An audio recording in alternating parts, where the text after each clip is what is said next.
At Lowe's, our members get more. With the My Lowe's Rewards programs, you can shop member-only deals for your home and business every week. Plus, members earn points on eligible purchases. So what are you waiting for? Join for free today. Lowe's, we help, you save. Loyalty program subject to terms and conditions. Details at lowes.com/terms. Subject to change. Free standard shipping not available in Alaska and Hawaii. Exclusions and more terms apply. Hi, I'm Matt. And I'm Leah, and we're from the Grown Up Stuff podcast. And just in time for tax season, on this week's episode, we're chatting with CPA Lisa Green-Lewis about how small businesses can tackle their taxes using TurboTax Business. A Forbes study mentioned that a whopping 93% of small businesses overpay their taxes. And 17% of Gen Zers believed that you could write off any expense as a business expense. So Can't blame them. it's really important to do your taxes right. Listen to Grown Up Stuff on the iHeartRadio app, Apple Podcasts, or wherever you get your favorite podcasts. This is The Wheel Weaves Watches, a spoiler-free breakdown podcast of The Wheel of Time on Amazon Prime. I'm your host, Dani, and I'm joined by my co-host, Brett, and we're here to bring you an in-depth look into the Wheel of Time show. We'll share reactions, episode breakdowns, and relevant background information without spoiling future content from the book series. So let's get watching. Today we're talking about episode 8 of season 2 of The Wheel of Time. Yeah, episode 8 is What Was Meant to Be. Yeah. So many things meant to be. The wheel weaves, you know? That's how it goes. Yeah. You were talking about plot devices to get people where they need to be. Oh, man. Everyone's where they gotta... It's fall. It's the We're place all to be. here. We're all here. Finally, we did it. We have to made be. it. We have to be. Yeah. It's the rules. And I really enjoy this episode. It's so good. So much good, like, fighting scenes. I'm a big fan of those ones. A lot of hooks. A lot of setup for next season. Yeah. A lot of good stuff. Some stuff I really loved. Some returning of people. Some stuff was medium. We're not gonna... I don't want to... I gotta share. Fine. But as I was watching this a year and a half after it released on October 5th, right. 2023. 2 days before the release 2 days season before 3. the release of season 3. Uh-huh. I liked it. I am so excited to it. get into season 3 now, too. I know, I really am. Yeah. And then I accidentally watched the sneak peek of season 3. Don't tell me, I did not. I know. It's all new to me. I'm I so know. excited for it. I'm glad I've waited. It's so good, though. Uh-huh. Yeah. Okay, so shall we get into this? Sure. So I re-listened to our initial post-watch reactions, and super interesting, that weekend we had our friend Spencer visiting and staying with us. Yeah. So she was able to watch the season finale with us and record our recap, and it's a good episode. Yeah, it was good. It was funny. It's a good podcast episode. I almost was just like, let's just post that for this, because we were pretty thorough. Yeah, we're not going to get much more in depth there. Yeah, But, no, we had some good conversation. I would recommend. well, we're doing going it. We back can't through just... there. We got to finish strong. No, I know. I'm just saying. Yeah, so jump into the recap and let's get going. Okay, so the only thing out of the recap that is from season 1 is the Egwene stabbing Valda Okay, yeah. after being captured by the White Cloaks with Perrin. Right. And I think that's just a little nod to what we see later in this episode as to why Egwene does what she does. Mm-hmm. And so everything else, though, is from season 2 in the recap. Awesome. It basically recaps the entire season. Should be fresh in our minds. Yes, yeah. Okay, so let's get into this cold open.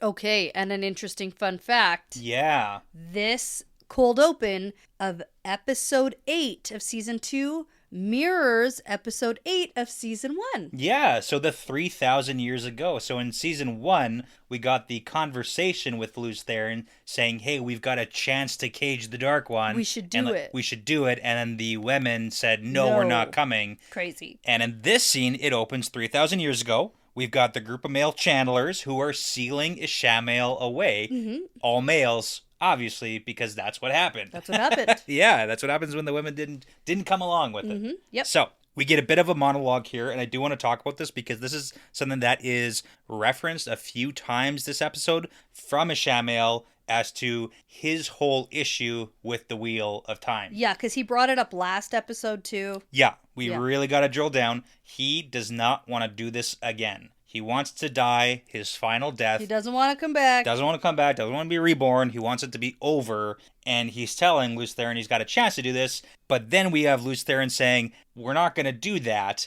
And we're going to do something a little bit different. You're going to be conscious, but not aware, sort of like a dream. And the seal will be so strong, even Lews Therin wouldn't be able to break it. Whoa. Yeah, so we do get a couple of name references. We've heard Moghedien before. Okay, But we also get Samael as a name of a Forsaken. Okay. Because they've already captured everybody else. Okay. And Ishamael seems to be the last one. The last one. Yeah. Okay, so far, named in this series for Forsaken, we have Ishamael, Lanfear, Moghedien, Grandel, and Samael. Yes, who's probably a collective of the boys. The boys. The boys. Yeah. And we've got a total of 8. Because we finally get an answer this episode, too, on the seals that the other Forsaken are trapped in. We got to see these seals at the very beginning of this season, in the cold open, in the Dark Friends social. Oh, right, The seals were there. We got to see them in the room that I think Matt was in, where they're the seals. And at the very end, we're going to see them one more time, but broken. And we'll talk about that when we get there. So...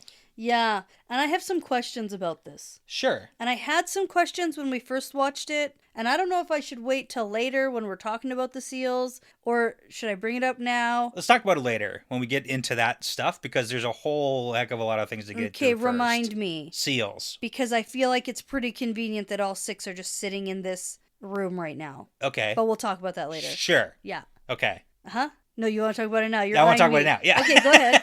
Well, Ishamael has collected them. Yeah, I know. So that he can release them when he wants to and needs to. I get it. However, Lanfear's was very complex. Sure. And it wasn't just like a disc you could carry to set on a stand in a room. We don't know that. Well, it was like under the sundial and... Yeah, but maybe that's just where the first one was, because he wanted to free her. He didn't need to bring it anywhere else. And now these ones, they're like pocket edition. Okay, and do all of them have like creepy blood people? I guess we'll have to wait and see. It's one of those waffos. Watch and find out. It just feels like the Lanfear one is a lot different than these ones. Maybe it is. It just felt like that. Yeah. That's all. No, and that's fair too. Like Ishamael's was different. He was captured at the Eye of the World from what it looks like. Yeah. So maybe the different Forsaken were trapped differently. Ooh, okay. So Lanfear was captured in Kyrian under this moon dial. Possibly. I don't know. Okay. Maybe. I don't have answers for you on that. We're going to have to watch more of the show. No, I know. I'm not asking for answers. I'm just... So I don't have insider perspective here. I know that. I barely have outsider perspective. I know. I'm just merely pondering. Okay, all right. Ponder later. Let's talk about this episode. Okay. All right. I've broken up this episode in a bit of a streamlined order that we can talk mostly sequentially, but also we're going to lump a few things together. So I've broken this up into sequences. Not just characters, but the first sequence is the setup to the Falma fighting. Okay. So we're going to talk about all the precursor stuff. Before we talk about the setup, after the cold open, we get the full... full thing. Leaving intro thingy. Yeah. Credit sequence? Sure. What do you call that? Title sequence. Sequence. Art. The whole thing. The first time and only time this season that we got it. So. Yeah, very cool. Okay, sequence 1. Yeah, the setup. Okay, so I've said this a few times while we've been doing these recordings. I love the show version of the White Cloaks. They are so competent. I love the sneakiness, the stuff they employ. So we open with their little children fog maker people things. I don't know what else to call them, but they have the kids going with the little fog makers. Okay, and do you still stand by that it's a good idea to send the children into the battle first? Always send the children first. Okay. Always. You still stand by that? That's Did I say that? Yeah, you said. You said I always say, or something like that. Year and a half later, I stand by that statement. By Absolutely. It. They're the best ones to go with the little fog machines. Because what are they going to do? Start shooting children? Exactly. No way. No way. That wouldn't happen. Nah. Okay, so we have that starting to happen as the fog rolls in towards the city to create a distraction. We can't really see what it is or what's going on. We don't know yet, but we're going to get that very quickly. But it's going to cut to Jeffrem and the White Cloaks, so that's Daddy Bornhold, who they're all camped outside in like a bit of a hidden oasis thing. It's kind of neat. It's like off in the desert, a little bit further away. They can't be seen. But we have to have a bit of a conversation first on a strategy to take the city. Right. Yes, we do. Okay. Yeah. So Dane, his son, is being a little bit negative Nancy over here. He's like, hey, Dad, why are you saying that why are you acting like we have a chance of winning? Yeah, we clearly don't. Yeah, like they got channelers, they got more troops, they got fortifications, they like got everything behind walls, and then Geoff, who I really like, he gives a bit of a speech like, the Watchers on the Waves, they called everyone asking for help, and nobody came but us. Yeah. And it's our job to fight back the slavers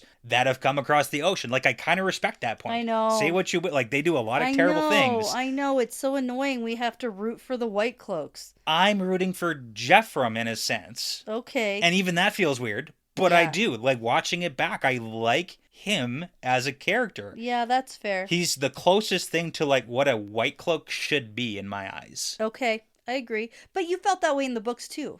Yeah, I mean, yeah, medium. Yeah, a little bit. Not as strongly. I think there's a little bit of a larger moral compass on the White Cloaks here. I would agree. Okay, but anyways, not the point. Valda is also here. Mm-hmm. He's going to be causing problems. Yeah, who Geoff doesn't like, which I like that he doesn't like him. Yeah, there's a contention between the questioners and the regular guys. Right. So then we've got Dane asking about the prophecy of the dragon, because that's also the big thing of this episode. The dragon is supposed to proclaim himself here, above Falm, and we don't really know exactly what that means. But Geoff says, well, prophecies are just lies from long dead witches, so, take that as you will. Yeah. But that's not why we're here right now. The White Cloaks aren't here necessarily for anything to do with the dragon. They're here because they were asked for help.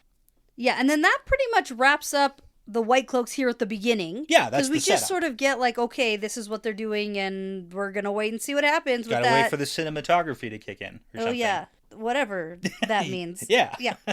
Okay, I really want to talk about Lan, Rand, Lanfear, and Moraine. Lanfear. Which all those words are hard to say together. However, they're in the ways, and it is very exciting. And I have to point out, I like the way that the ways look in this scene. Yeah, okay. Because it looks way more vast. Mm-hmm. You can see big, like, craters, and it looks just bigger. Yeah, and it's a little bit different, too, like, platform-wise, of what they were traveling through in Season 1. Yeah. But, I mean, that makes sense, too, that there would be different things and deterioration, I guess, if you want to call it that, in the ways itself, too. Yeah. Never mind all the issues with shooting in Season 1. Like, I don't even necessarily want to talk about that, but... Well, I don't know if there was an issue with shooting the ways in Season 1. Yeah, I mean, who knows? Yeah. Who's to say? Now, I do love, because we were talking last episode about how awkward is that trip going to be. Oh, it's super awkward. Lanfear is the one who points out, like, hey, sure is quiet back there. You guys are making this super weird. It's like, yeah, man. Yeah, it's because this is super weird. What are we going to talk about? Yeah. And well, and especially because now we're traveling through the ways with Lanfear to Falm, we hope. Yes. Like, we get to this doorway, essentially, and Moraine has to say, hey, Lanfear, this is Falm, yes? Yes, it is? Yeah. And she's like, yes, duh. Yeah, well, and it's not, exactly. Not really. It's, like, close. Yeah. It's relatively close. It's a hike. It's a bit of a hike. It's actually, like, okay, it's not actually that bad. It's the scenic route. It's the closest one, probably. You know what? That's probably fair. That would make sense. Okay, so, yeah.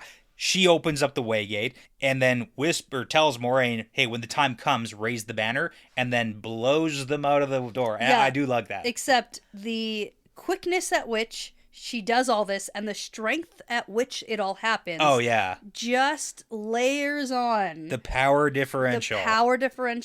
And it also plays into the fact that Moraine and almost all the other Aes Sedai are so theatrical and dramatic. Yeah. Which makes me wonder, is that how they are trained in the tower? Because we did get that scene where Egwene is learning, and I think it's Alana who says, like, hey, use your hands. Like, what are you doing? Yeah. So, like, maybe there is a definite difference in teaching of how you learned how to channel, too. Oh, yeah. Like, you're wasting so much time by doing all the hand gestures. Flourishing and building and... But you know what? I also like that style. I like that style with Moraine as...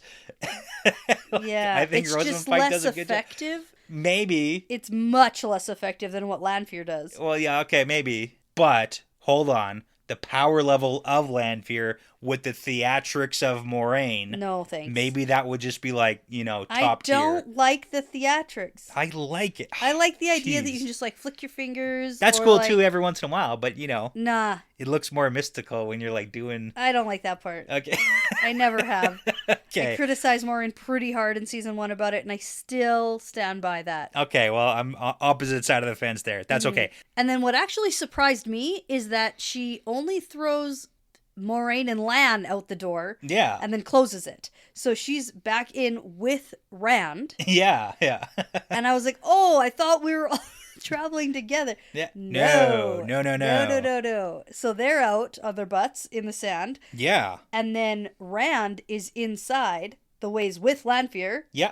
And he's like, oh no, you just channeled, you idiot. My only experience ever in the ways. That one time. Well, I mean, that's a pretty good estimation because Machin Chin does come, but Lanfear says there's faster ways to travel. And get this, Rand doesn't trust her, but he doesn't have a choice right now. It's crazy. Now, I asked last episode if there was a faster way to travel, and it turns out there is. There is. Lanfear just didn't want to show Moraine the faster way to travel. Probably. Yeah. Probably that too. That's what it feels like. Yeah. Now, there is a little bit of a funny connection here because Lanfear is still trying to win over Rand. She does a little conversation piece here where she's like, I'm the only one who actually cares about you. Everyone else only cares about like what you can give them, like power and stuff. Like Ishamael, Moraine, the Aes Sedai, like everyone. But I care about you. So she is still 100% on board of winning Rand over. Yeah. And I think that's a lot of why. I why... wonder what her long game is, Is it just having Rand? To be with Rand. She wants him.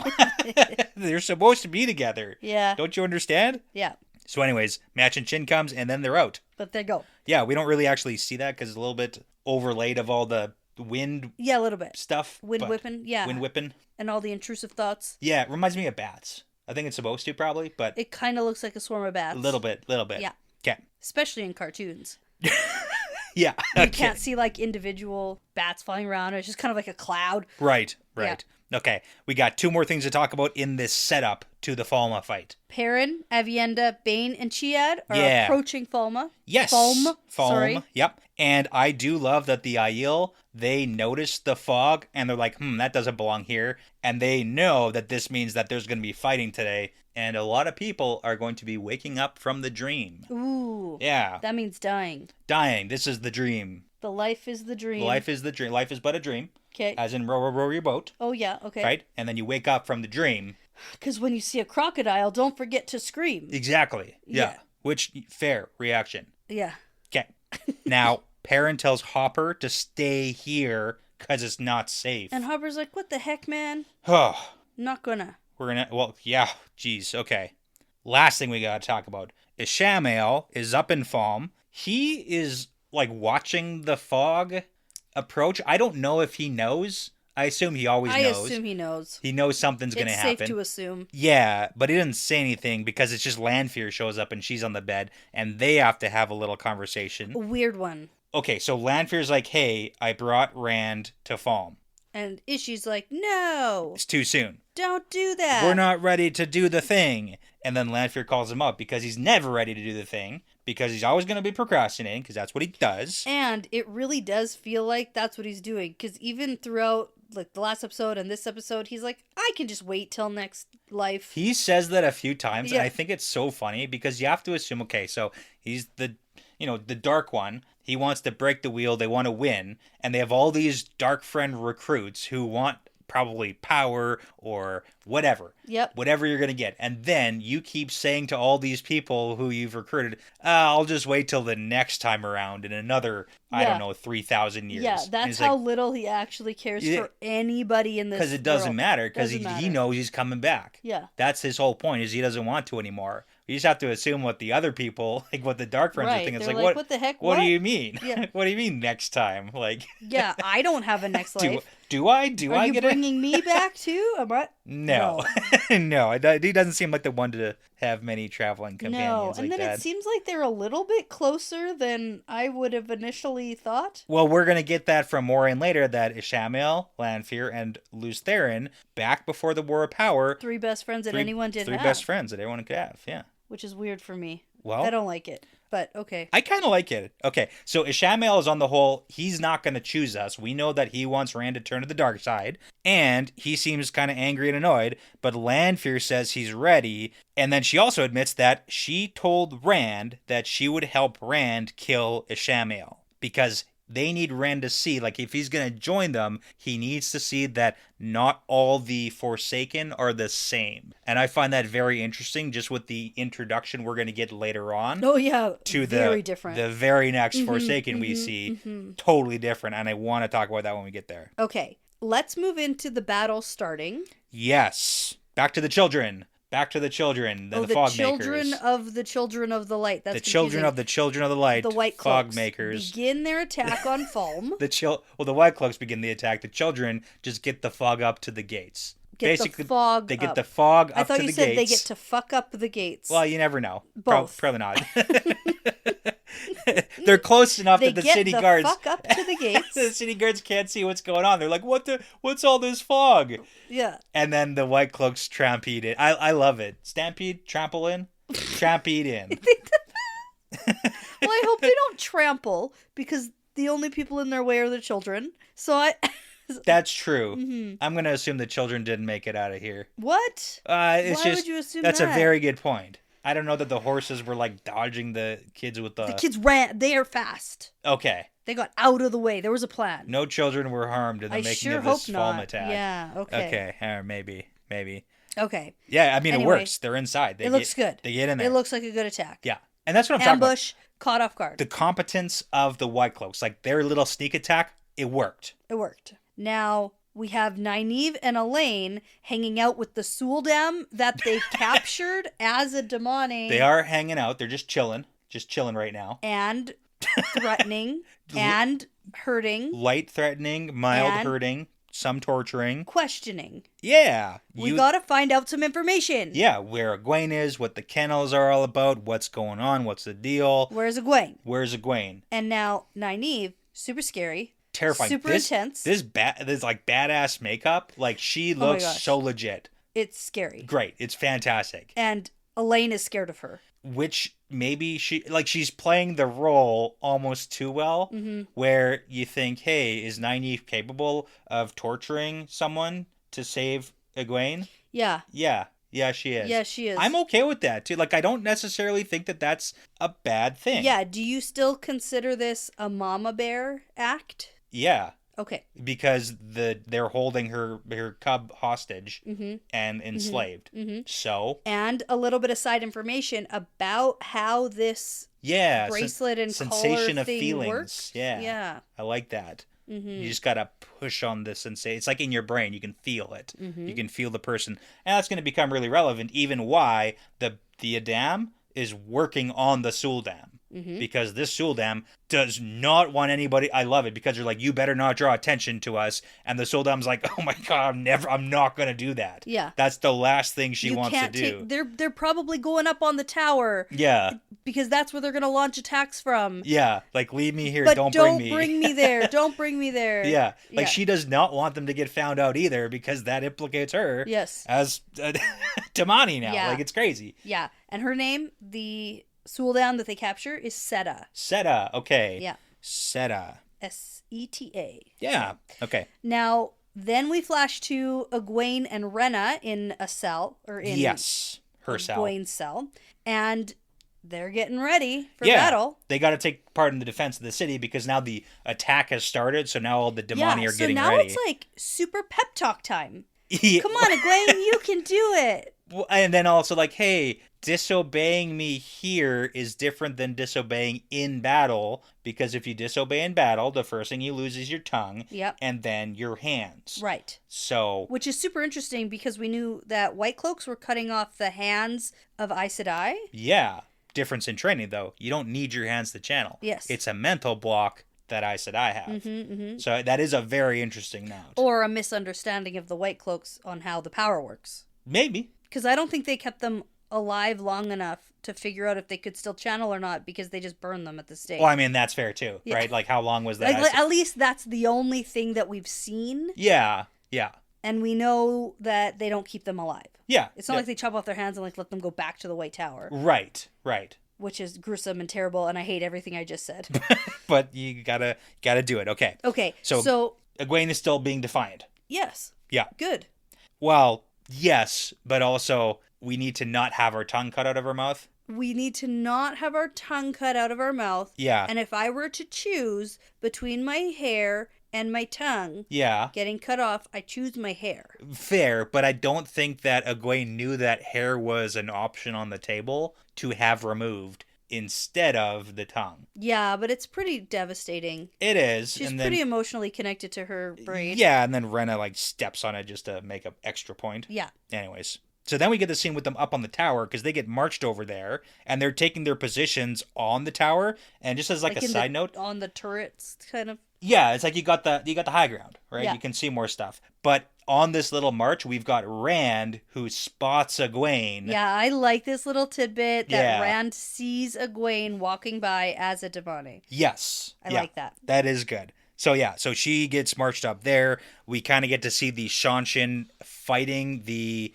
White Cloaks down below in the city, and all the other Demani start launching fireballs, but Egwene is hesitating. She's not doing it. Well, yeah. And Rena hates this. Mm-hmm. Rena is not a fan of the not listening. No, right. Doesn't like it at all. Yes. You better start listening, lady. Yeah. And I mean, but it is a serious threat. She is you're gonna get punished. You're gonna have to, you don't have a lot of choices here. Mm-hmm. And then I do like that Egwene kind of comes to term with it because she sees the White Cloaks down below. Not only does she see the White Cloaks, she sees Valda. Does she see Valda? Yes. I know we get the close-up, but I think so, because she's watching, and then even with the... the mouth thing. The iron gag in her mouth, she makes this face like she's confused. Right, okay. Because I think with the recap, we see her stab him. She thought she killed Valda. She thought he's dead. Yeah. And here he is not dead. And so I think that she gets very angry that he's still alive and is able to channel because she wants to kill him. Well, and she's like, okay, I can launch a few fireballs. Yeah, because the White Cloaks are annoying. I can do that. I hate those guys. I hate the Shanshin. This is okay. Yeah. But then she starts seeing children crying. Oh, yeah. Women running around. And the chaos of the battle. The chaos yeah. of just families and civilians trying to get out of this. Right. So that's... the people who just live in Falm. Yeah. Who aren't Shanshin are also getting caught up in this. Yeah, but you know who is happy about Egwene channeling now? Well, especially that big, giant blast. Big one, yeah. It was Rena. Rena is very happy right now. Yeah. So that kind of wraps up the beginning of this fight sequence. Okay. And now we're going to move into a couple of the side plots that are happening in this sequence. So we got to talk a little bit about Matt. Okay. So we've got Ishamael and Padden Fane. Padden Fane, yeah. Right at the very start of this, the fight is on, the White Cloaks are attacking, and Ishamael tells Fane that Lanfear's betrayed them. And it's time to take Lanfear off the board. Okay. It's okay, what does that mean? Well, that's the saying that Leandrin used last episode. Yeah. When she said we need to take Moraine off the board. Yes. So, to the Dark Friends and the Forsaken, is this just a big game? Yes. Is this a game board? Yes. Okay. Yeah, and actually, the interesting point is a couple episodes ago with Logain, we got Logain playing Stones. Yeah. Which is very similar to Go, which I've never played, but I know it's a game with stones. Mm-hmm. And you go. I guess. I bet. Mm-hmm. Yeah, so anyway, but they absolutely see it as a board game or whatever, a game that they can play. And then Padden Fane's don't worry, I know. Yeah. I'll get Matt. Yeah. Well, okay, and here's the thing. We get a bit of a conversation. It's like Fane is explaining to us, the viewer, in case we've missed it. He's like, hey, Ishamael, don't you need Rand to break the wheel? Because she wants Rand to come over to the dark side. Yeah. And Ishamael says yes, but he's only going to break it if he comes to the dark side. And he's only going to come to the dark side if he thinks his friends are going to come to the dark side. Right. So he would do it instead. And this is when we have Ishamael saying, and I might have to wait until the next time this all comes about again. And Padden Fane's like, what? Wait, what? Yeah. So it does seem like betraying each other. So for the Forsaken, with Ishamael, Lanfear, all the backstabbing between the Forsaken themselves, it seems like that is totally fair game, because Fane's a little bit confused as to why or how we could remove Lanfear from the board. But Ishamael's like, yeah, it's cool, man. Okay. So now we've got Fane. Yep. Going to visit Matt. Yeah. And he puts the ruby-hilted dagger, the cursed dagger from Shadar-Logoth. Yeah.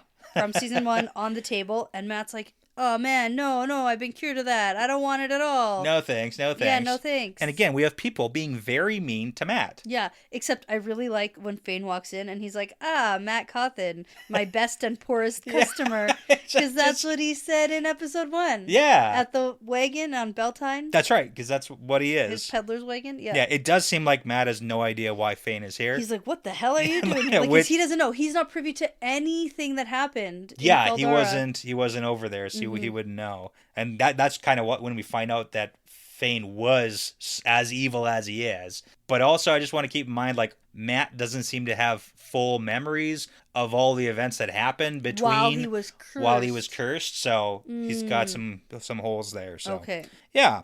So anyways, Fane says, hey, you suck and you're going to touch it because you suck. Because you suck and you're evil and you're going to become evil or whatever. Right. And if I leave you alone long enough, you're going to do it. Mm-hmm. And then he leaves.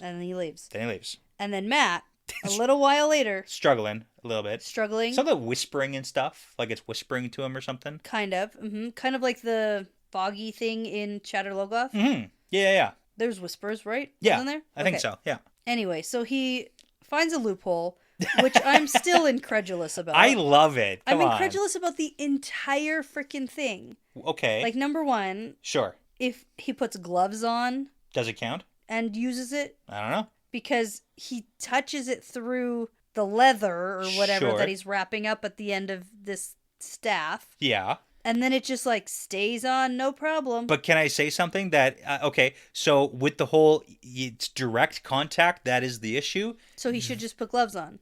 Possibly. Like, legitimately, maybe, because we see some similar implications in the books. Mm. So I'm going to go ahead and say that this checks out as I could make the same argument that it's the direct contact that matters. Okay. It's not the indirect. Okay. I do love it. Yeah. When I take my logical brain out of this and I'm just like, yep, I believe that he can tie those leather knots so tight. Okay, I'm gonna make super glued to the end of this.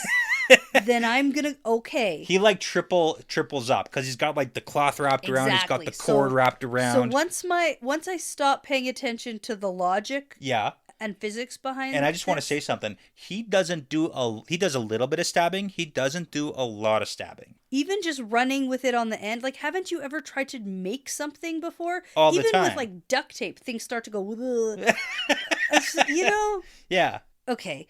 So, yeah. I love the idea. Yeah. Cool. Leave it at that. Leave it at that. Okay, it's good. Yeah, so Matt does it. He makes, like, this makeshift spear. Technically, he's not touching it. And then he uses it to burn the door lock away. And I love that Fane is sitting outside. And he's been waiting for this. Because he's like, as the door opens, he's like, not even an hour. Like, I got you. Yeah. And then realizes that Matt's like not actually touching it. And clearly not what Fane was expecting to see walk out. Mm-hmm. So I'm a little concerned what happens if we do, like, touch it again. What was Fane expecting to happen? Like, is Matt sinking into complete, like, I don't know, like, what's going to happen, you know? You know? That Fane is so confident that, like, if Matt touched it and comes out, that he is... Well, he'd be recursed. Right, but what does that mean? It means that he is dark on the inside. Oh, okay. Okay. Anyways, Matt does a little stabbing of one of the guards. Uh-huh. And then Fane takes off screaming. Right, well, because the guard immediately shrivels up. He doesn't shrivel up. He just keels over and dies. No. He, like, turns to ash and, like... He does not turn to ash. He turns all black. It shrivels up. I think it was face paint. It's hard to say. No, I'm going to have to rewatch that scene. Because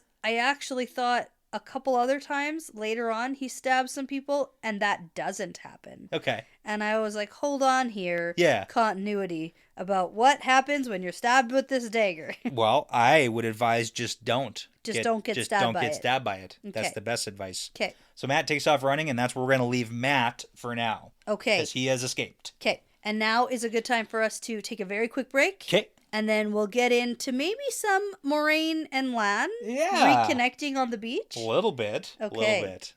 Hi, I'm Matt. And I'm Leah, and we're from the Grown Up Stuff podcast. And just in time for tax season, on this week's episode, we're chatting with CPA Lisa Green Lewis about how small businesses can tackle their taxes using TurboTax Business. A Forbes study mentioned that a whopping 93% of small businesses overpay their taxes. And 17% of Gen Zers believed that you could write off any expense as a business expense. So Can't blame them. it's really important to do your taxes right. Listen to Grown Up Stuff on the iHeartRadio app, Apple Podcasts, or wherever you get your favorite podcasts. Recently, a new client called me and started by saying, "Mr. Morgan, I really need your help, but I'm just a nobody." Those words stunned me, and I immediately called him back, and we're now helping him and his family after a terrible accident. I'm John Morgan of Morgan & Morgan. Everybody who comes to our firm at their time of need is a somebody. I grew up poor, but my grandmother was like a queen to us. At Morgan & Morgan, our goal is to level the playing field for you and your family at your time of need. The insurance company has unlimited money and resources. You need a firm who can fight them toe-to-toe. For right at 30 years, we have fought them in courtrooms throughout America. Our results speak for themselves. And always remember this, everybody is a somebody, and nobody is a nobody. Visit forthepeople.com to learn about our firm. Morgan & Morgan, for the people. Injured? Visit forthepeople.com for an office near you. At the start of the semester, it's time to think about how much you can save by using NJ Transit's Student Pass. College students can save an extra 25% on their commute on the train, bus, or light rail. This is a major savings that could keep cash in your pocket. Every student needs more cash. That's a known fact. So visit your college website or njtransit.com/studentpass and start saving. Okay, so we are back, and we have Maureen and Lan on the beach after getting kicked out on their butts. Taking a stroll. Like, literally getting thrown out of the bar. Yeah, I keep thinking, thrown out like, of the ways. if they weren't in this, like, awful situation, this is, like, a really beautiful beach. Yeah, it's really like, this looks like a beautiful walk on a beach to go down. Like, But they have no idea where they are. They're in the middle of nowhere. Besides all that. Who knows how long they have to walk for? Besides all that. They've been up all night. Besides all that, Mm-hmm. beautiful beach. Mm-hmm. And you know where we're going soon? The beach. The beach, Mexico. I know, I'm very excited. Going to Mexico soon. I know. Okay. All right. But anyway, so we're going to have a heart-to-heart. We're going to have some conversation on this walk. Right. And eventually we get the bond reinstated. Yeah. This part is very cinematographic. Uh-huh. It's cutesy. I needed this between them. Okay. Because their relationship isn't... So it's never been... like a clearly like a sexual yeah, relationship. It's not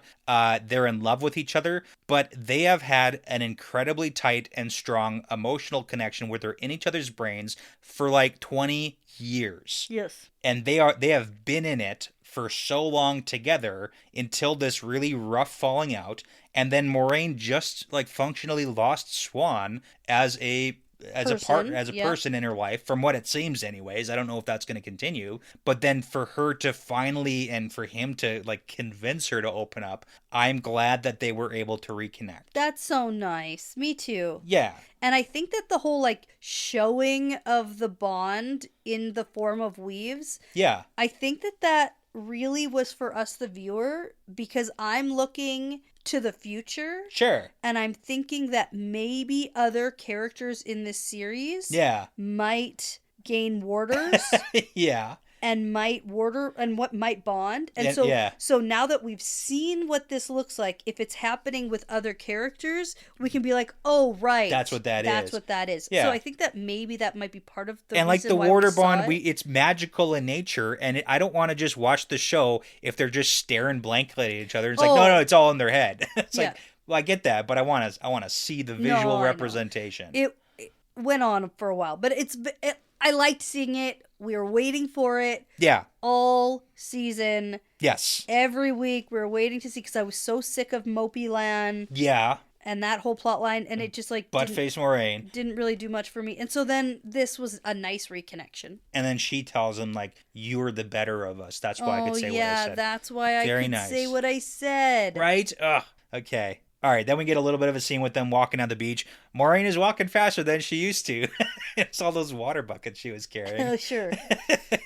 And also we are on a serious mission. That's true too. Yeah, and maybe Lan, you've gotten a little lazy. You're gonna blame Lan on this one, okay? Yes, I am. Okay. Now, we get one important conversation here. This is where we find out that Moraine, from what she knows, Lanfear, Shamael, Luce Theron were all inseparable before the War of Power. They were best friends. And then Lan's like, just like these kids, man. Crazy. I know. Inseparable. You never know. Something irks me about the use of the phrase best friends in fantasy. You can't have best friends. It's too friends modern. No, I don't like it. Okay. What I do don't you think want that Ishamael, Rand, and Lanfear are best friends. I think they're best friends from college, probably. Best friends forever. Yeah. Like, it just, like, it irks me. They actually had a necklace. They each had one part of a necklace that fit together. Whoa. BFF. Mm-hmm. I don't like it. It's one thing to be like, oh, they were super close. Their lives were entwined. Blah, blah. They were best friends. Like, I just don't like it. But that's just me. Okay. Little things, right? Fine. Yeah, little things. Okay. That gets me. Oh, and also, this is like a little bit of a precursor to what we see later, too. Moraine says she thinks that Ishamael woke Lanfear because the other Forsaken are too dangerous. Ooh. And then the Forsaken fought each other as much, if not more, than they fought the dragon. So that's just like looking forward to all the scheming and conniving between the Forsaken. Yeah, because we're already seeing a little bit of turmoil between even like Ishamael literally and Ishamael Lanfear can't. And that's it. Yeah. Can't get on the same page. It's like throw a bunch more in here and it's going to be absolute chaos. Yeah, because when do we get Lanfear finding Bail Doman? Is that later? A little bit later, okay. yeah. Because she's got her own plan for the rest of the I Forsaken. love that, yeah. Let's talk about that soon, but not yet. Okay, now we're moving on to like the third sequence here. We are in the thick of the battle. Okay. We've got like two major crews. Ooh, okay. We've got the Perrin and crew who sort of team up with the White Cloaks temporarily. Okay. Well, and then they meet up with Ingtar, Massima. Yeah, that's part of Perrin's crew. And Loyal. Yes. So Perrin and Aiel meet up with the Cheyennarns first. Okay. So we get Infalm. Perrin and the Aiel are entering. Bane and Shiad apparently did some scouting. They saw an Ogier over this way, so we're pretty sure we know where we're going. But then they just get intercepted by the Cheyennarns with Loyal, and they already have the Horn of Valir. Nice. And that was set up last time because they're like, they don't even guard this place. You know what? I, in my brain, want to believe that there's a deleted scene where they get it, where they steal it. Yeah. It's a heist. Where they go in and they're like thinking it's gonna be all like guarded and they're like, and then there's just like nobody there. It's like one of those like, oh, it's unguarded, but that means it must be a trap. Like, and then they just take it and leave. They're like, really? Yeah, I have to imagine that there's that, and then they cut it for time or something. Yeah.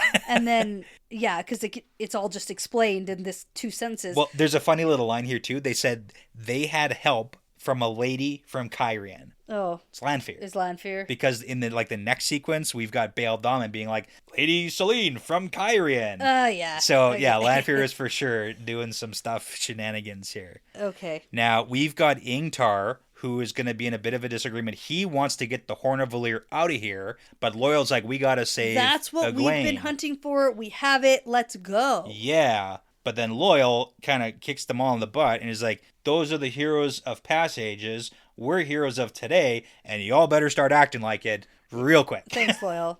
yeah, it's good. He's been waiting to say that. Uh-huh. It's good. Okay. So, yeah, we're going to go through the streets. We got to try and help find big battle. Egwene. Yeah. Battle. Fight. Fight. Ingtar dies. Oh, but in a very noble and heroic way. Yeah. It's definitely a nod to the book, yes. where there's a line talking about how one man can hold 50 in this like alleyway here, and definitely a nod to the book fans. So, Ingtar's killed, Massima, Loyal, Perrin, Aiel, they all escape. Now let's cut over to the White Cloaks, because this is where we get them coming in, and we've got Geoffram, who's calling out to the people of Falm to say, hey, pick up your weapons, because we're fighting back against the slavers, like, we're here, let's all do this. Yeah. So I do like that they're trying to like instill the masses to fight back against the Seanchan too. Sure. And we get a cool little like Geoffram Dane father-son like duo, yep. chopping down some Seanchan. It's pretty cool. Like there's some good fight scenes here. Okay. And Geoffram's like an older guy, but like he can still swing. Sure. Yeah. Good for him. Mm-hmm. And then we have Mat hightailing it down a street being chased by Seanchan guards. I love it. We get the fastest little reunion between Perrin and Mat. It's like, hey man. Like runs right into him. Mat? Perrin? What are you doing here? Who are these people? Let's go. Yeah. It's all good. I do like that one. And then Matt knows that Rand is going to be headed to the tower because that's where Egwene is. And Matt's like, I know Rand's alive. I seen him. And that's definitely where he's going to go. Yeah. So. And Perrin's like, okay, crazy. Let's go. Yeah. And we got to get the horn to Rand. So that's like another little subplot. Get the horn to Rand because Ingtar told us that the horn summons the dead heroes of the past. And it's the key to the dragon winning the last battle. So like this is a really important thing for Rand, the dragon, to have from what they think. And for some reason we think this is the last battle? I don't know that we think this is the last battle, but it's like get the horn into the possession of the Dragon Reborn. That seems like a pretty good plan. Okay. But, oh no, they don't know how to open the thingies with the thingy on top. It's a box. It's a box. And there's like circles and we don't even know. We can't even figure it out. Our fingers are so clumsy. Yeah. But Turak could figure it out. Well, yeah, but I mean, because he knew how to open it. He knew the puzzle. If you know how to open it. I guess so. Right? Matt knows how to open it. I got this crazy magic dagger. Right, yes. And Perrin knows that he shouldn't have this crazy dagger. It's the cursed dagger. We're just going to go with it. We don't have time for any of that. Okay, so we melt the box away. Melt it open, and then once it's melted enough, it like opens, right? Yeah. So I love the horn. Okay. The horn itself. I'm a big fan. Yep. And I said this while we were watching it, but I don't know why. Maybe it's because it reminds me of something. It looks aquatic to me. That's the word that my brain came up with. Yeah. For the appearance of the horn, and it's aquatic. I don't know if it's like shiny and scaly and like I don't know. It's something. Okay, I think the reason that you think it looks aquatic like a fish, and I'm going to show you some pictures here. Sure. There's a water pitcher in the shape of a fish, and when you pour it out, the water comes out of the fish's mouth, and it's called a gurgle jug or a gurgle pitcher or a gurgle pot. Is this in real life? In real life. Okay. I can buy them right now. You can pick which color you want. But I'm going to... Why? When would I have seen... Oh, yeah. Like at your grandma's house? Yep, maybe. At like farmhouses? I love it. Yeah, maybe. Maybe that's why. It's kind of like the shape. Yeah, it's a gurgle pot, and it looks just like that. How did you... Did somebody say that? Yes. Okay. Yeah, there was a lot of discussion about it. Yeah. At the end of season 2 last. And then when you said it looks aquatic, I was like, oh, right. Somebody said it's fish something. And then I looked it up. That makes total sense. Yeah. I love it. I love it even more. Do you? Okay. Yeah, I do. I think because it's not a trumpet and it's not a French horn. I was assured it would be a French horn. It is a nothing, and I'm not sure how sound would actually come out of this. It's magic, though. It's very clearly a magical horn. Clearly, yeah. It summons dead heroes from the past. I know, but I would also like it to be an instrument that actually could...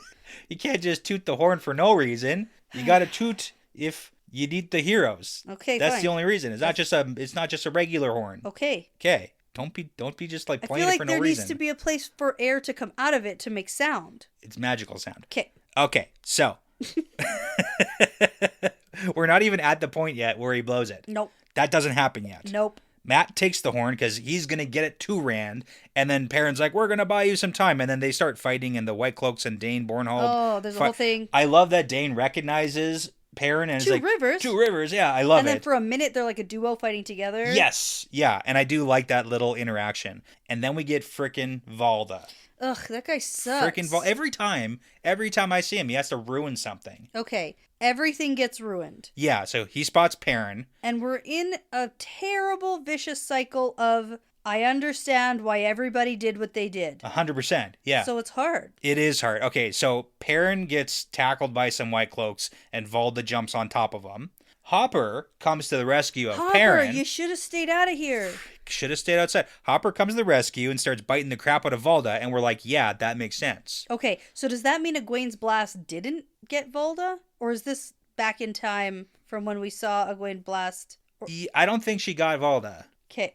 Anyways, yeah. Okay. Interesting, because we did talk about that. Yeah. And now Valda's here, and I kind of forgot about the Egwene I don't think thing. she ever actually blasts Valda. Valda is very much alive in my books. Okay, so you think she just saw White Cloaks? I think she just saw White Cloaks and was like, okay, I could do some blasting. Okay. Yeah, that's what I think. Okay. So, okay. Hopper's biting the crap out of Valda. Geoffrey comes in. Which is yeah, great. That's good. Good, Hopper. Geoffrey comes in, and he only sees a wolf attacking Valda, another White Cloak. Yes. Naturally, his reaction would be to kill Hopper, which he does. Yes.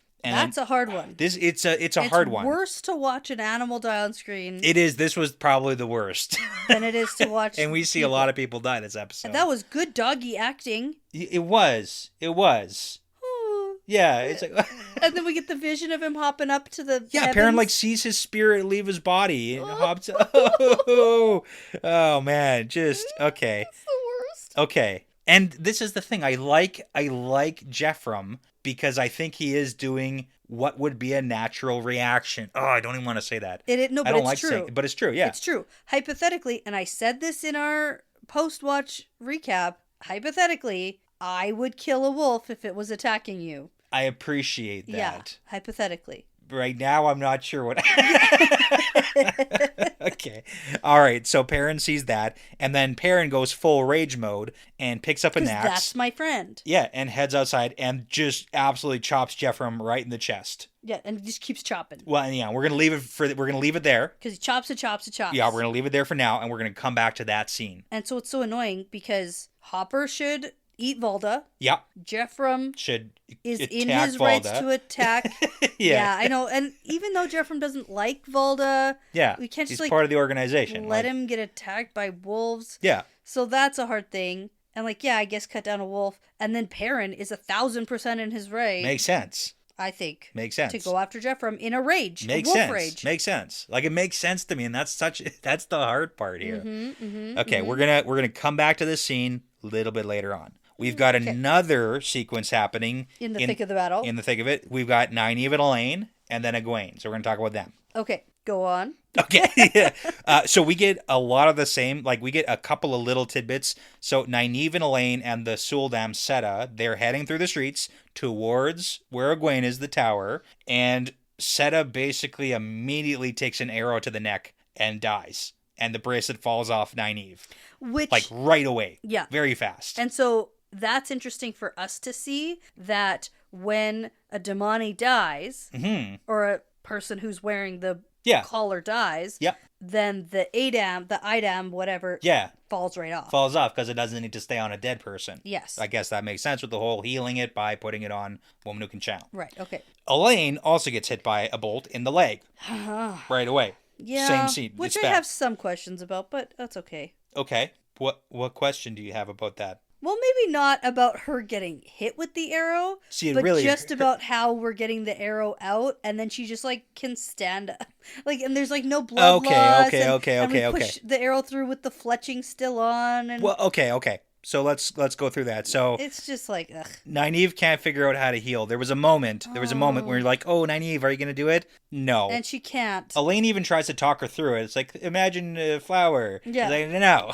It doesn't work. No. So I do appreciate that since Nynaeve can't figure it out, Elaine is like, hey, you're wisdom. Yeah, use what you know. You have some skill. Do it. So I think I might have explained this to you at least once before while we've done this podcast. Yeah. So the arrow goes in. You can't yank it out because no, I know that part. The arrowhead's going to get stuck. I'm aware of why we push the arrow through. You got to push it through. Yes, I know that. That's why she said this is going to hurt. Aren't we going to take don't we take the top of it off though? If you can. Should? Okay. Probably. Maybe. And then... In all my experience... I'm mostly just super incredulous about the fact that she can just stand up and then just hobble. Well, she hobbles with Nynaeve, yeah. Okay. It got the meaty portion of the leg. It just grazed. It's just like the meat. It's just you mean the muscle you need to walk? No, the meaty part. Okay. The meat part. Do you know what meat is? I'm not gonna. Okay. Not gonna. No follow-up questions, please. Okay. Okay, Mm-hmm. but anyway, it's fine. It's fine. They have to get there. It's fine. No blood loss. They tied it off. With what? Cloth. I'm coming up with answers as fast as I can here. Okay. Okay, so I feel they cut out maybe some... Maybe. We didn't need to see the whole bandaging up of the situation. Fine. But Nynaeve is saying, hey, I'm not going to leave you behind. Because Elaine is like, I'm slowing you down.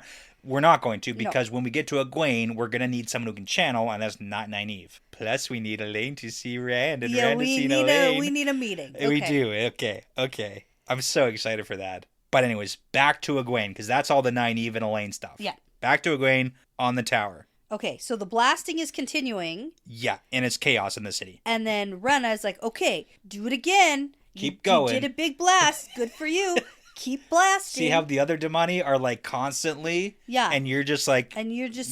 having a crisis of conscience? Yeah. Like... Do more. Conscience? Yeah. Yeah. Mm-hmm. Yeah.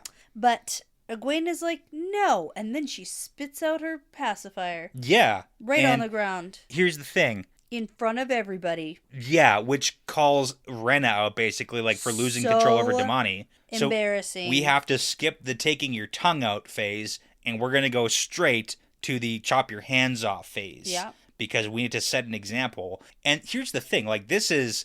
In the middle of this battle and everything right now. Like, literally, yeah, Rena... The only thing Rena has to do right now, the only thing she can do, is take control over Damani. That's her job right now. So she probably has to save some face for herself, too, because I would imagine... She's very angry. I would imagine there's repercussions. Like, Suroth got her nails chopped off and, like, demoted for something that doesn't... Like, maybe it's bad, but you know what I'm saying? Like, there's some repercussions that Rena would probably go through if she can't get this situation under control. Yes. So...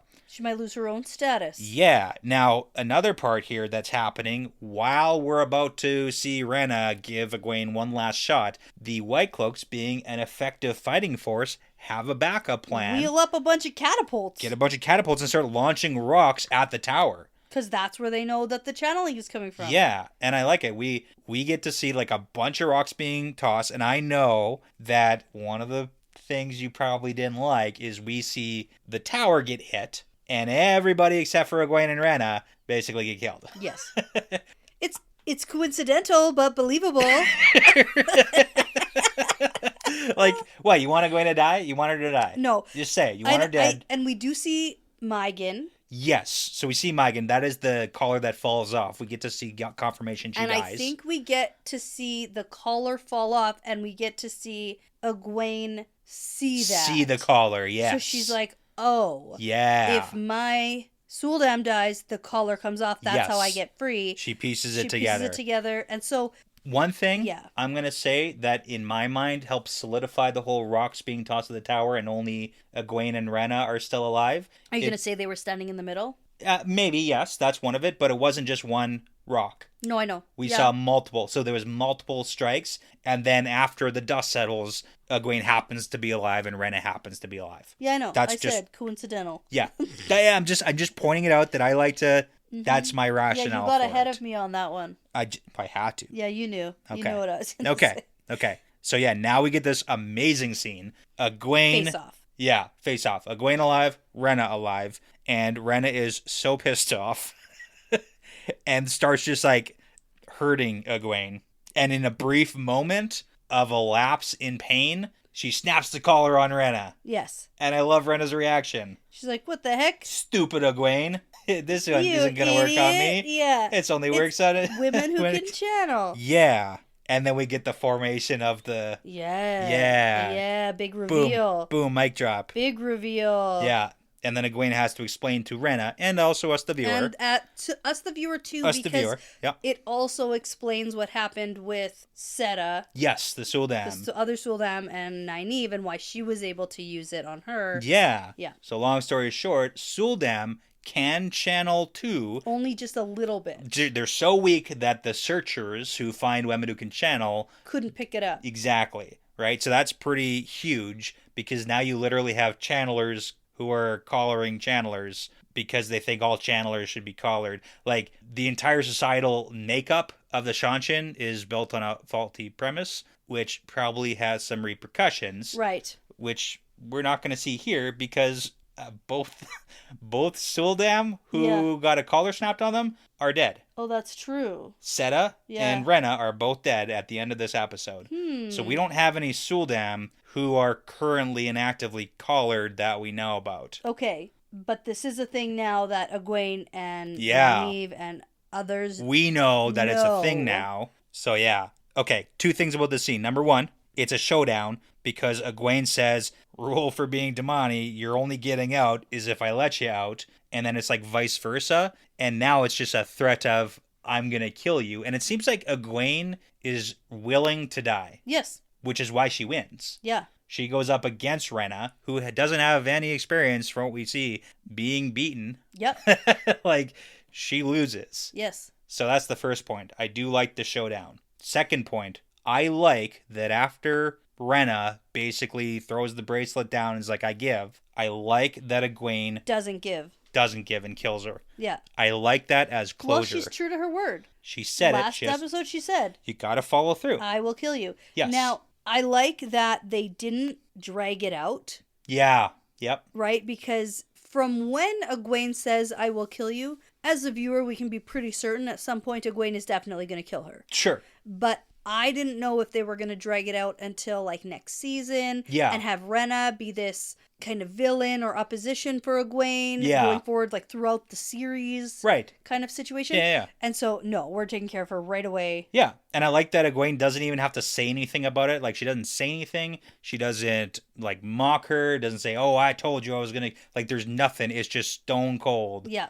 We're doing because a thing whatever your Damani feels, or whatever the Suldam feels, the Damani feels twice over. So they're like, and are their powers like canceling each other out like halfway? It just. So they're getting to a point where they're both gonna die. It seems like, but then Rena gives up. She gives up. Yeah, and tosses it down. She tosses it down, and then Egwene's collar comes off. So she's no longer Suldam. She's no longer Damani. She is still the Suldam now to Rena the Damani. Oh, I was talking about Rena is no longer the Suldam. Yeah. Yep, we got it. Okay, yeah. Okay. And then we've got Egwene sitting down, the only one left standing on this tower, and guess who decides to show up? Is it Rand? It's Rand. He's here to save her. But we're gonna jump away for a moment. Okay, because before Rand shows up there, we're gonna cut away. See him going through the city first. Yes. So we have to go back in time a little because that's a big deal that I want to talk Rewind. about. Okay, good. Yeah. So that's where Rand shows. Don't jump ahead so soon. If you've watched the episode, you know Rand shows up there. I know. Okay, let's do a little rewind because we got some Shanshin and one minor character, Baal Daman, to talk about here. Okay, so first off, we've got the scene with Rand confronting Lord Turak. By accident. Sort of. He's just trying to, like, get to Egwene. Yeah. He's trying to figure out where she is. And then Turak and his entourage all come out and they're like, hey, they're talking about we gotta find the horn and... Yeah, and hey, you boy... What are you doing? Because they're all surprised. They're like, somebody took something. Yeah. Crazy. Yeah. So now they got the soldiers and we got to figure this out. And then Turak, interestingly, says the only thing that matters is the Horn of Valyr. Like, the only thing he cares about right now is the Horn of Valyr. And it's like, if you only cared about that thing, like any guards, any sort of security Well, he never thought that it would be taken. Right? Seems crazy to me. Yeah. And it also is crazy that he doesn't care that most of his army is getting wiped out. Doesn't matter. Yeah. Doesn't matter. Horn of Valyr matters. Horn of Valyr matters. Okay. All right. So Rand accidentally confronts them. Yeah. And this is a very cool dialogue that happens because we've got Turak who notices Rand's heron-marked sword. And he says, I want to see what it takes to earn one of these, like a heron-marked sword of a blade master on this side of the ocean. And then Turak draws his own heron-marked sword. Ooh. Doesn't put his nails down or nothing. Nope. He is going to it. And he looks like he's a badass sword fighter. Yes. Like, he looks like he knows what's up. He looks like he's earned that heron-marked sword. Yes. Yes. Can I say I love how we get through this quickly and efficiently? Yeah, I know you love it. I know you want to see a fight scene. I want the sword fight scene. You want to see the sword fight, but I also appreciate that there are some scenes we can't have time for, but we still get the homage. Sure. This is a nod to it. I just find it unbelievable that last episode, Swan was like, Rand, you know nothing. You don't know how to do anything. You suck. It's been 6 months and you learned nothing. He doesn't know how to fight other channelers like the Amerlin Seat. I know. But he can make a bunch of times. fire fingers. Can he though? How? Like, that's so specific. Well, just like there's like 20 guys there, just like make little 20 darts of fire. But being able to do that, I mean, like if we want to say, okay, well, Rand just went on instinct, and he's so good because he's the dragon. I can buy the instinct of channeling that versus him winning a sword fight. But we know he's Blade actually Master. been trained, and so I thought we were gearing up for a sword fight. Yeah. Because of the conversation of sword forms with Lan last episode. Right. And so I thought we were going to see, he has been training and he is good. And it's so just as a side note, if, for example, Rand had fought him with his sword and defeated Turak, I would then assume that Turak wasn't actually very good at sword fighting. No, I would assume that Rand is actually very good at sword fighting. I do the reverse. I don't think there's been enough time for Rand to become a blade master. I don't think there's reality. been enough time for Rand to learn how to fire dart arrows with the power. Okay, fair enough. Fair enough. Both are unbelievable, turns out. Okay, but this is what they went with. You know who the craziest guy is? The one who stabs himself. This freaking servant, because Rand doesn't kill the servant guy, and then he says, from birth to death, I serve the blood, and then stabbed himself. Yeah. And Rand just, like, walks past, he's like, okay, man. Yeah. Like, these Shanshan are crazy. Okay. All right, that's that scene. Yeah, it's good. It's Now, good and bad and good. It's good. Yeah, I like it. Okay, so next sequence we got to talk about here, Suroth. We have a little scene with her. Okay, so And she's pissed off. She's pissed off that she's not up in the tower leading the Damani because there's glory to be won here today. I should be up there doing things love glory. Yeah, because Turak is dead. Now Ishamael's here, and he did not know that Turak is dead, which I really like to make sure we are always aware that the Forsaken, although powerful, Not all knowing. not all knowing. So he is very upset about this. And usually pretty informed. Pretty informed, but he, like, Rand is a wild card for killing Turak, and then the horn being stolen, and Ishi knows that Lanfear is working against them, so he's got orders for Suroth, which are going to be relevant. Okay. Yeah, so take the strongest Prepare Damani. the Damani, go Yep. out on a ship, and do they know how to gentle a man? Yes. Of course. Yeah, of course. And Suroth just has, like, this big grin on her face, Yeah. because, like, something's going to happen, and she's going to be a part of it. Yeah. Yeah, so, I mean, she seems to like this plan. So that's the setup that we Okay, have for good. why the ships are there, ready and waiting for Ishamael to give the signal. Right. Okay. Now, then we see Bail Doman just, like, looting a bunch of stuff. I had to ask you, too, like, is he legit just, like, raiding Yes. this shop? Yes, he is. Just shoving things in his 100%. bag. So, in case you forgot who this dude is, Yeah. he is the ship captain Yeah. who sold the poem to Moraine. Yes, who tried to sell the Quendiar to Moraine, Yes. who Bail Doman bought it from Lanfear, Of course. turns out. Lady Celine. Lady Celine from Kyrian, you're a long way from here. Yeah. And then she's like, hey, remember that Quendiar that I sold you? Well, there's a whole lot more There's of a it. lot more of it. Yeah, in the there's- form of 6 seals. There's 6 big old circles that I want you to go and drop in the middle of the ocean. Yes. I love it. Uh-huh. I love it that She just wants to get rid of them. she wants to get rid of the other Forsaken. Like, the other Yeah. Forsaken are trapped in here, and her plan, just like her walking around and, like, blasting Kyrian and the Forget on fire, Yeah. like, her plan is just drop them in the ocean. Yeah, get rid of them. Get rid of them. If you ever wondered where to hide something, Just go do it. I'll pay you lots. drop it in the ocean. Yeah. Yeah, because he's like, oh, it's so much money. It's like, yeah, dude, but, Yeah. like, come on. And I said this last time, and I still stand by it. I want Bail Doman to take those seals out and then not drop them, Yeah, and then right. keep them. And then resell them. And then resell them, and then we get this whole dispersing of the... And, like, that would just be crazy setup, right? That would be. That we would need be way crazy. more seasons and stuff. But, for your random side plot. oh, that would just be so funny for me. Yeah. Yeah. That is good. That is good. Okay. So those are like the little side characters. Now, last subplot we got to talk about before we move on to the final sequence of this episode. Mm-hmm. We got to talk about Matt. Matt and the Horn of Valir. Matt and the Horn of Valir. He tooted. He toots. He Okay. does. So we get him going up stairs to a landing. 'Kay. And there are a whole whack of Shanshan, and he's got nowhere else When to you go. say a landing, it's like a... I don't know. I don't know how else to describe it. It's like he goes up a place, and then there's like It's like a wall. it's like a wall walkway Yes. where there's a bunch of Shanshan coming probably here. a word for it, and people are probably shouting it at us right now. Probably. Yeah. I don't know that word. Mm-hmm. So he's on a landing here. Yeah, not turret. Turret is the thing at the top of the thing. Maybe. Do you want to keep guessing, or should we? No, just go on. Okay, yeah, so there's the landing and a bunch of Shanshan, and then Matt, like, looks like he's going to run the other way, and then they all start charging towards him, and it's like, I guess this is what we're doing. Yeah, because he sort of like hesitates, and he's like, gonna go back, and then he's like, I don't know what else to do. Yeah. I'm by myself, and I have the horn, so... Yes, okay. How did you feel on a rewatch about this Horn of Valir Loved scene? it. Okay, I absolutely, I love it so much. I love it. I It's love it, so love it, love good. it. Now, the first time I ever watched it, I think it made me cry. Yeah.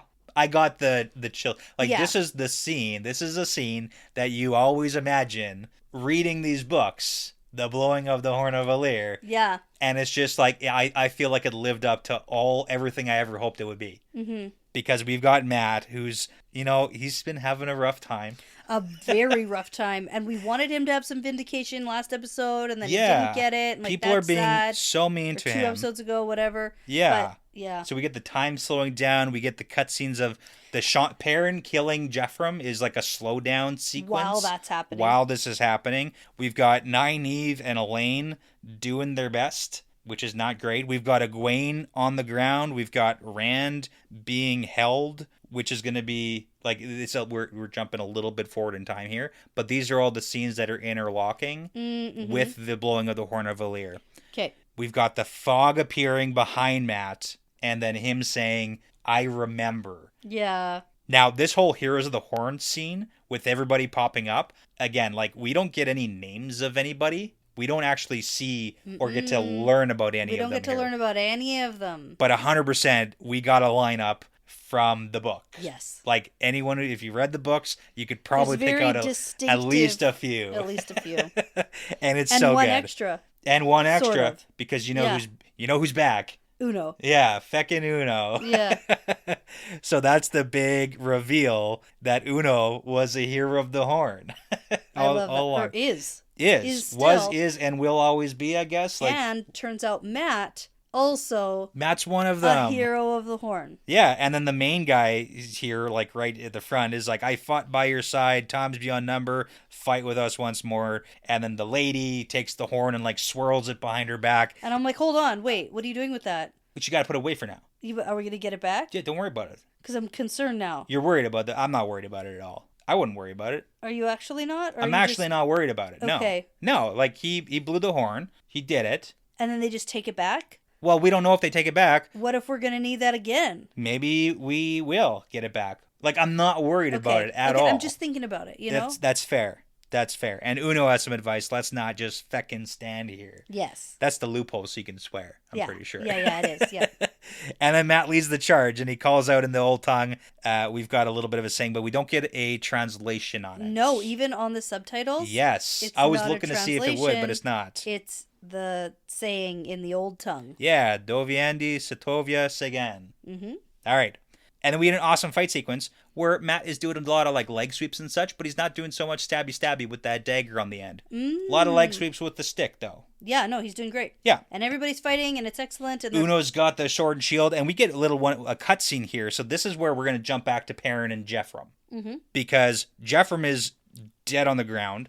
Perrin is still rage chopping him. Mm-hmm. And now Dane finally sees it happening. No. Can't process it. He tries to attack Perrin. Loyal like pulls him back. Some White Cloaks pull Dane back. And then Uno had like come down and plays a little defense here and ends up giving his shield to Perrin. Yeah, his fancy magic horn of the Heroes of the Horde shield. Yeah. Yeah. It's I don't know how fancy else to say magical that. Yeah. Heroes of the Horn shield. Yeah. So, and then we get a really cool fight sequence too with Uno chopping up a bunch of Shanshin. Which apparently his battle scream at the end was improvised from what he told us. Apparently. Yeah, because he had finished Either chopping that everybody one down. or a different scream at some point. Yeah, because he was chopping down everybody and then there was nobody left. So he just like let out this roar. Yeah. So very cool sequence. And yeah, that's the end of it. So Matt has gotten away. He successfully summoned the heroes and fought off the Shanshin, and we are all on our way. We're all going to converge. Converging at the tower for the final sequence here. Mm-hmm. Okay, and then when we all converge on the top of the tower, we all kind of show up one by one, and it leads to our final Ishmael showdown / everybody showing up end sequence. Yes. Yeah. So we got to go through this a little bit here. Okay. So first off, we have Egwene and Rand who have to have a conversation first because Ishmael is not showing up. Okay. Egwene needs to figure out what the heck is happening because Rand's alive. Yeah. And here. And he says sorry. Sorry. It's really funny because I like to imagine in her brain, she's going like, is this a trick? Because she already had that like dream and she's confused. So she might be thinking, is it a trick? Am I dead? Am I dead? Is this some sort of like whatever? But then when Rand's like, I thought it would be better this way, she's like, oh yeah, he's just an idiot. This for sure turns Rand. out Turns just out, a moron. This is for sure Rand. I'm not worried at all anymore. Yes. That's what I like to imagine happens in her brain. Yeah. Okay, so then immediately Ishamael shows up. In the flesh. In the flesh. That's what he says. He says, I'm here in the flesh. I'm here in the flesh this time, because last time when Rand showed off against him, it was at the Eye of the World. He was not in the flesh. Okay. He was in, like, whatever sort of half-sealed, right. half-baked concoction that was. Where he was doing the dream tinkering. Exactly, but here he is really here. Okay, and then he puts a shield on Rand. No. No, not yet. He doesn't put a shield on Rand. He at no point puts a shield on Rand. How does Rand get shielded? Because that's the signal that he gives to the the Damani from the ship with Suroth. And Yeah. I noticed Suroth is sitting there, and she has short fingernails. Okay. But not too short. Like, they're still pretty long as far as fingernails go. Yeah. They're like 2 inches long, I'd say. Yeah. But they're not like 2 feet long. Right. Yeah. Yeah. So is she like blasts Egwene back and Rand back, but then he lights off like a little firework thingy? Oh, yes. As okay. the signal, yeah, and then the yeah. Damani do the weaves and clear line of sight towards it, and then they capture Rand in this a hole. shield, and then he does the thing where he sort of slumped over. Yes, and yeah. that physically shows us, Yeah. like last time, he's shielded. He's shielded, yeah. So, big reason why Ishamael can't shield Rand right now. He needs all of his energy so he can monologue, as all good villains do. Yes, of course. Yeah, because this is like the last ditch effort to try to get Rand to join and the I dark would side. say he's also pretty good at delegating. He is. That's right. He lets other people find their own success and power. Yeah, he doesn't have to do the shield if others can. Right. And this gave Suroth something to do. Yeah. So, yeah, he's a good leader, you know? Yeah, that's what I've always said. Exactly. Yeah. Good leader. Good leader. Okay. So the last ditch argument is basically saying to Rand what we heard him say to Padden Fane is like, hey, you should join the dark side because look, all your friends are turning to the dark. Ooh, look how bad everyone's doing. And Rand says no. Rand says no. Now, I really like this because this is like a little bit of a callback for what Lan told Rand as advice. Mm-hmm. He said, there's one rule for being a man. Whatever happens, face it on your feet. And he stands up. Rand gets his butt up and he says, I'll never serve him, being the Dark One. And then he says, in 1,000 lives, I never have. I know that. I'm sure of it. And I like that Ishamael says that you're so much like Luz. Yeah. Right? Because that's what Lanfear That's what says. Lanfear keeps saying. But he also says you're different, too. Mm-hmm. So I like that. I like the callback because these Forsaken who knew Luz Theron see Rand as Luz Theron, but also different. Mm-hmm. It's a very cool dynamic. Interesting. Okay, so then this is when Matt shows up. Yes. And he's all proud of himself. You can see. Sneaky. He kind of does a smirk. Like, he's so sure of himself that it almost hurts. Yep. Because, and he goes for it. Classic Matt. He goes for it. He has best intentions here. And so he does a javelin spear throw. Yeah. At the back of Ishamael. Does a good toss. And it goes right through the illusion that is Ishamael. And then Ishamael has to be a dick about it because he's like such a simple illusion. How did you not see that? It's like, hey, dummy. dick. You know what we've never seen before is an illusion. Yeah, and you know who can't see weaves? Matt. He doesn't channel. He doesn't even go here. Yeah. He hasn't been here in so long. He has no clue what's going on. I don't know why everyone's ragging on my boy so much. I know, seriously, so much. Yeah. But anyway, so instead of hitting Ishamael and killing him with the dagger, it hits Rand. Yeah, right in the gut. And then Matt rushes over. On the side. It was like on his left side. Yeah, that's your gut. No, gut's like in the middle. Is your it? Gut. It's his left gut. It's not his gut. It's like his oblique. It's okay. Yeah. Gonna get technical here. Yeah. No, in no way did he get hit in the gut. Like, if you're going to punch me in the gut, you wouldn't punch the side of my stomach. I might punch you in the left gut. I don't know. Don't punch me ever, how about? What? I didn't... walked into that one. Hypothetical has gotten out of control. Okay. Okay. Got away from me. Yeah.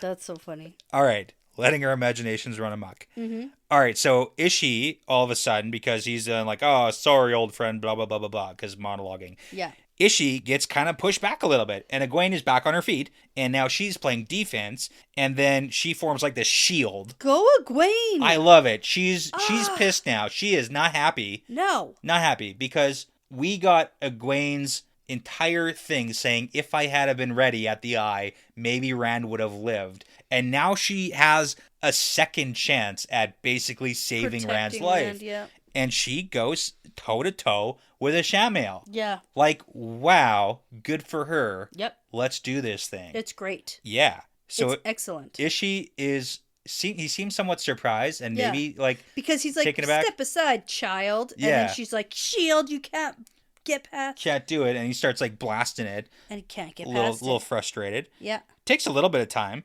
And now we're going to cut away because Egwene is playing defense. We're going to cut away. We got to catch up on the beach. Yeah, we got to catch up with them. They figure out they're in Fulham. Yep. They see the ships. They see the blasting, and I think Moraine sees the weaves. Moraine sees the weaves of shielding. Yeah, so she makes some assumptions here. She sees the weaves from the ships going up to the tower, and she says, like, it might be Rand. It could be Rand. It must be Rand. She's making an assumption. Yeah. Lan calls her out on the fact that she's making this wild assumption. He's like, what if it's not that? What if the people on the ship are innocent? What if she don't care?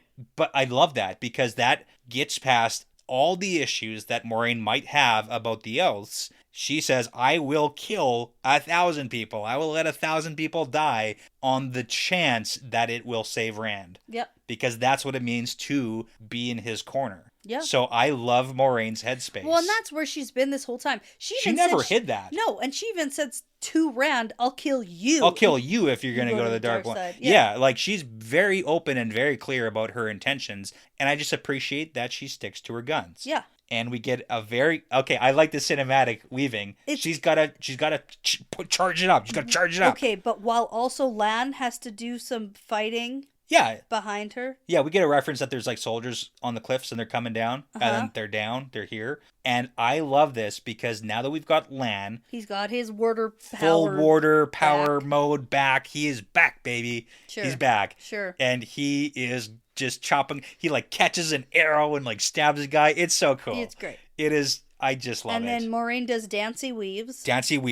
And just more like Tai Chi on the beach. Yeah, a little bit. Yeah. Yeah, she does that.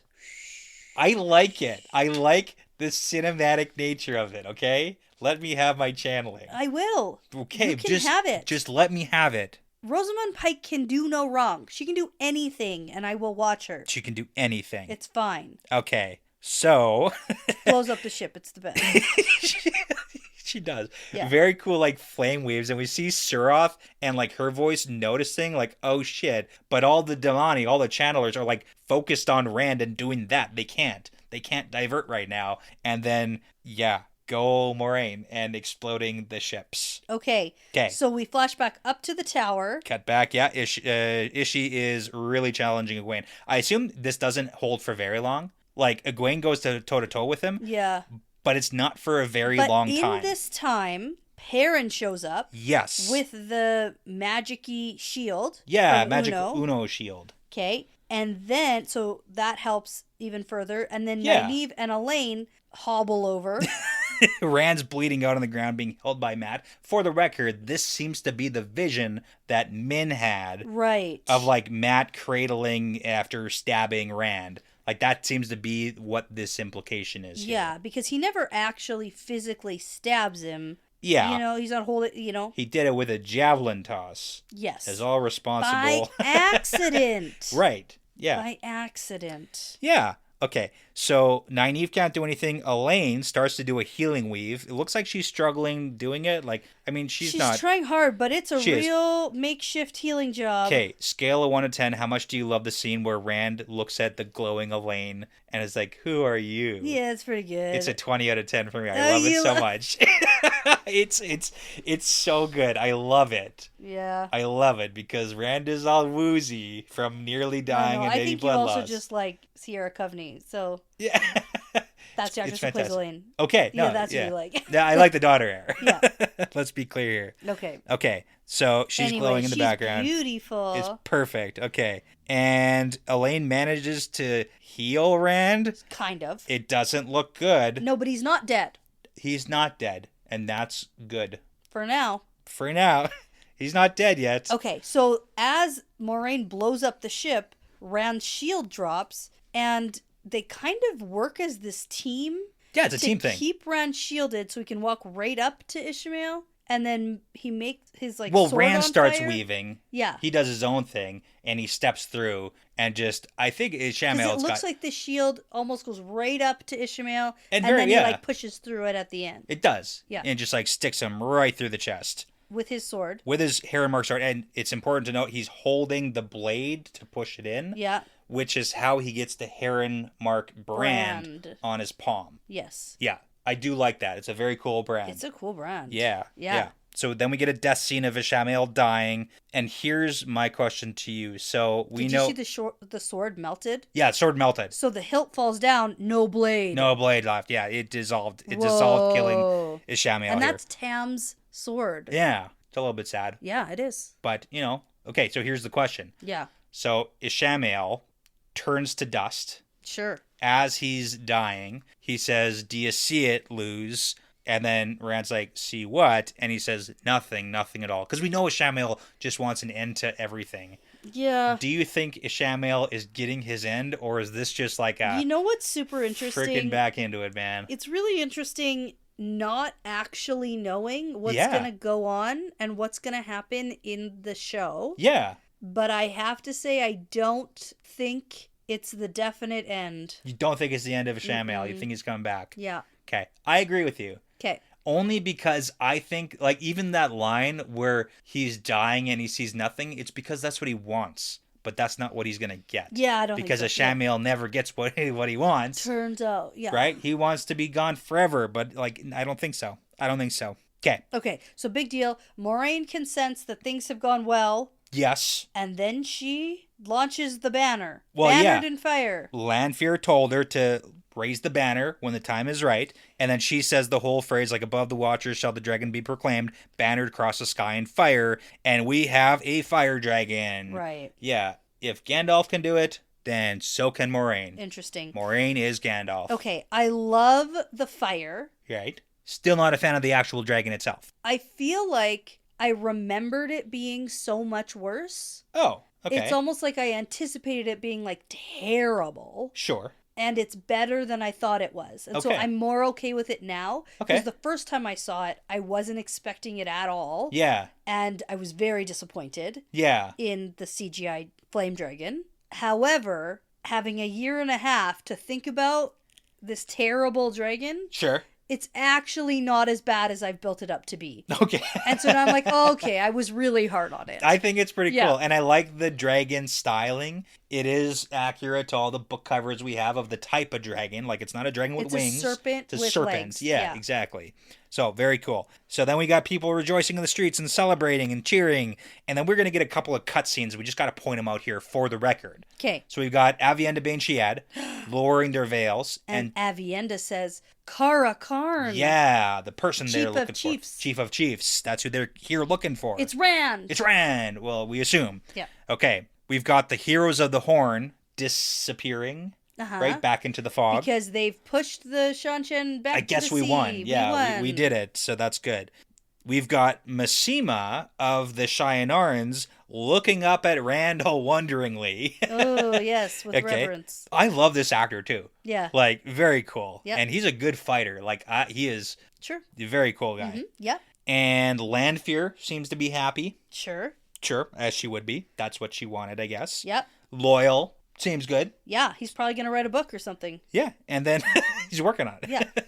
And then we've got all of Rand's friends stepping up together on the tower. On the end. And then the dragon lets out a giant roar and then disappears, and that's the end of it. And I kind of like that it's not just Rand on his own here, because on his own, at the end of the first season, he didn't succeed and he felt terrible and it was bad. Well, that's the point, is literally you need friendship and teamwork. You need to work together because you can't do this by yourself. Turns out. That's the point of it. Okay, and then that's the end. That's the end. Or is it? Because we have one final scene to talk about. Yeah. Maybe, I don't know, is it the best of the entire episode? It's so good. It's pretty good. This is such a fantastic scene. Like, I am so excited for season 3. And it's such good setup. Like, season 3, I'm so excited for because of this, I think. Okay. Let's do it. Lanfear walking through the halls. Lanfear, cocky as ever. Yeah, things just Arrogant went as ever. So well. Things are so good. Yeah. Ishmael's out of her hair. Yeah. She's going to get rid of the rest of the Forsaken. Gonna go get those seals right now. Go give them the bail dominant. That's right. That's literally where she's headed right now. I guess so, yep. Yeah. And she walks into the room where the seals were. All broken. All broken. But, we didn't talk about when Ishmael goes into the room to talk to Suroth. Yeah. When he gives the orders for her and they're having that conversation earlier in the episode, he dusts his hands off. Yes. Like they're all dusty. Yes. Probably from shattering a bunch of seals. Which also leads me to ask the question, what? Well, the thing that I would assume is that the Forsaken are captured maybe differently. I know, you already said this part. And that's just what I we think have it's to go different. on. I know, I just need to say it again. Okay. Anyway, so they're all broken. Yes. And then one lady sitting here whispering, not creepily at all. So creepy. Yeah. It's kind of great. You say it. Okay. Softly, softly from the shadows. Oh man, like the vibe. And then she's like playing with like weaves of spider webs. I love it. She's the spider. Because they call her the spider hiding in the shadows. So this is Moghedien. And I love how they say her name correctly. Moghedien? Yes. Yeah. Not Moghedien. Moghedien. It's funny because the audiobooks sometimes go back and forth. You know, it's a hard name to pronounce. I understand why some people might get it wrong. Oh, yeah. And if you watch it with subtitles, you're like, oh, what the heck is that name? What is Moghedien? What? Yeah, okay. Moghedien. Moghedien, yeah. And she says that Ishmael let us all out. All of us. All of us. And the rest of them dispersed. They left. Yes. They're gone. Where'd they go? Don't know. So, you know what? It kind of fulfills they're all over the place now. Yeah. And now we need to find out where they are. We got to figure out where they are. So there's 8 total. Ishmael, Lanfear. Ishmael's a question mark right now. Yeah. And then we've got the 6 other. That's a lot of Forsaken. Yeah. Okay. So Lanfear asks where the others are, and then makes a move to channel at her, and then Moghedien catches her in the web. A spider web, yeah. Oh, it's so perfect because you walk into this trap. And I love how just teeny tiny she is, but how much the statuesque just yes. Yeah. The comparison between the two of them. So then she walks up and she says, "You and Ishmael were always too close to the dragon. The rest of us don't share that failing." So it's we've been nice to Rand for seasons 1 and 2. And it seems like things are going to get worse for Rand because he doesn't have 2 Forsaken who protecting him, so to speak. In love with him, want him to join their side. Yeah. It seems like that's going to go a different way now. So interesting. I'm so excited to see where this goes. I'm actually still surprised that we got all 6 broken out all at once. Yeah. It's not going to be a slow, each season one. Well, you know what? They all broke out now. But that allows us time to do a slow introduction by revealing them. And the longer it takes, the deeper entrenched they will probably be. Mm-hmm. In whatever they're going to be doing. Whatever plans they have. Because we had Selene. Yeah. All set up with an inn in Kyrian. Yeah. People knew her. Yeah. Right? But she didn't have big ambitions of what maybe an evil Forsaken might. She literally had the ambition of getting Rand to love her. Yeah. So yeah, different goals. Okay. So then we get Moghedien disappearing. Yes. So she backs up and then does her fast traveling. Does the fast traveling thing because she says this isn't a fight, this is a warning. When I strike, I don't miss. It's just so threatening too. Yeah. And in the softest, sweetest voice. Right? It makes it creepy. And just the fact that she's 1.5 feet shorter than Lanfear and goes up right next to her and up on her tiptoes to compare her size-wise. Yeah. It's so well done. Yeah. And then Lanfear says, "Light help you, Randalthor." Yeah, because once Moghedien is gone, Lanfear nearly collapses. Her entire demeanor of her being a badass. Well, this is worse for her. It's shaken completely. She was so confident that things were just coming up Lanfear. It's coming up, and now it's no longer coming up Lanfear. No. Yeah, so this is such a big cliffhanger for what's going to happen. I love it. Yes. And now I'm at ready the for end this. of season 2, we knew that season 3 was coming. Right. And we were waiting for season 4 to be greenlit. Yeah. And we are still sitting a year and a half later in the same position. All right. Well, you know what? We're going to watch it on repeat for the next month and a half. Are we? We're going to pump those numbers up. We're going to get season 4 greenlit before season 3 ends. Okay. That's the plan. We got to do it. That's it. That's what it is. Okay. So exciting. So this is the last time we're recording a show episode before we've seen season 3 ever. Yeah. Yep. And we'll do initial reactions on the episodes. That we will. As they're being released. Yep. Sounds good. I can't wait. Because as we say around here, it's part of the pattern now. Yeah, it's part of the pattern.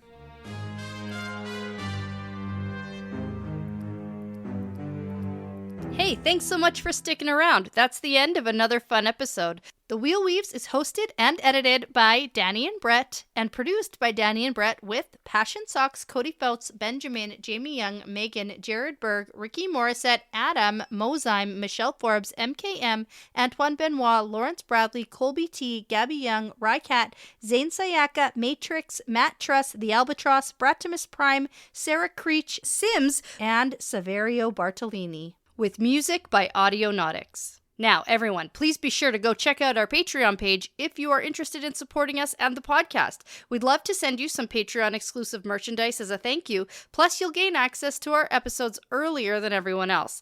And, at the time of recording, we have almost 50 bonus episodes for your listening pleasure. Find all that and more at patreon.com/thewheelweavespodcast. As always, please be sure to give us a 5-star review because it really does make a huge difference in helping other people find us. And be sure to tell a friend, Riyadh, because referrals really are the best compliment. For general information about our show, like how to send us shot glasses, how to join our Discord, and how to get in touch with us, visit thewheelweavespodcast.com. Thanks again for listening. This really is part of the pattern now.